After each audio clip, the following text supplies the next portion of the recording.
Enrique, many thanks for making time to speak to us. Just walk us through some of the standout points for the latest Article 4 consultations. Thank you. Well, Botswana has done well so far. Obviously, prudent policies have helped, especially the prudent management of government finances and the prudent conduct of monetary conditions by the central bank. And that has led to low debt and low inflation and exchange rate being stable.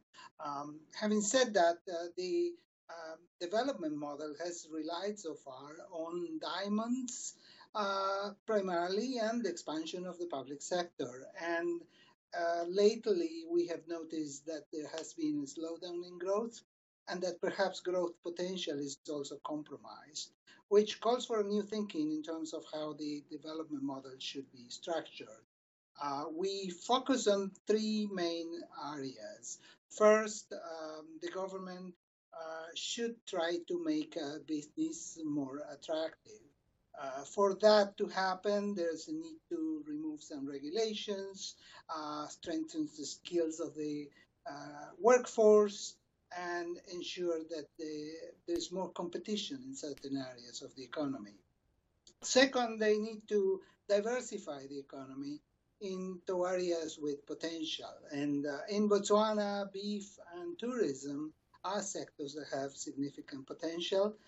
There are measures that the government could take to promote these sectors, such as removing an export monopoly on beef exports or improving the infrastructure of transport services as well as internet services. And third, the public sector could focus more on providing high-quality, cost-efficient services and infrastructure, and this could be done by rethinking the size of the public sector, reducing some areas of coverage, especially on the so-called parastatal companies, as well as on state-owned companies that are commercial but have been losing money for many years. Those three areas could help. Certainly, implementation will be key.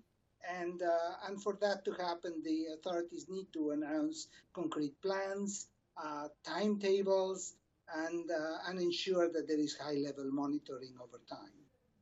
Right, Enrique, one thing that stands out about this Article 4 is when it comes to the FX policy here that has been taken on by Botswana, and you do mention here that the PEG system remains appropriate and encourages authority to maintain adequate levels of international reserves. Wouldn't one argue that this puts more pressure on the currency as a whole, given the fact that in 2016 there was a report from the IMF showing that countries that were using PEG systems had relatively lower inflation, but higher inflation, but lower economic growth? Well, Botswana's exchange rate system is not a PEG. It's rather flexible in the sense that the authorities follow a predetermined rate of change in the value of the currency.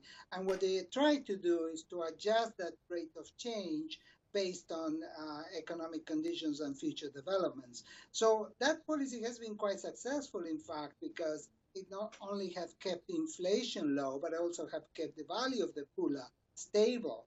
And contrary to other examples, for instance, it prevented the pula from appreciating and therefore compromising some other export activities. So all in all, the exchange rate policy has been quite successful.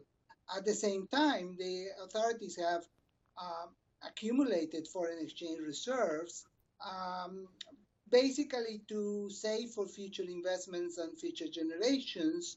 And at the moment, they have a comfortable level of reserves.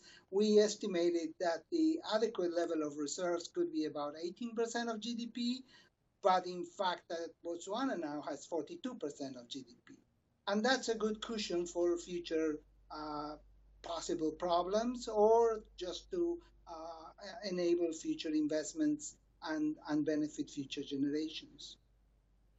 Enrique, let's talk about the monetary base before I let you go. We're looking at it here at close to minus 13.7% as a percentage of GDP in 2017. Fast forward to 2018, it's at 11.3.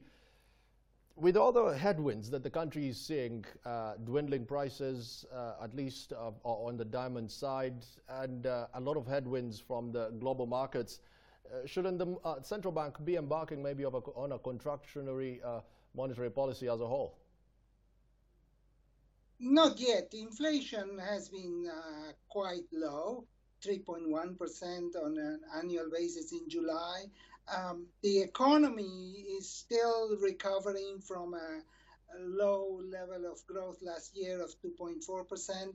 So the central bank has adopted what is called an accommodative monetary policy by lowering the benchmark interest rate. That has been successful. We don't see a need for a change at this point. Over time, we do expect the monetary conditions will improve as well as the monetary base will expand. So that should take care of that decline that you mentioned earlier. Enrique, many thanks for making time to speak to us. I'm afraid that's all the time that we did have today. That was Enrique Glbard, Mission Chief at the IMF, joining us from Washington, D.C.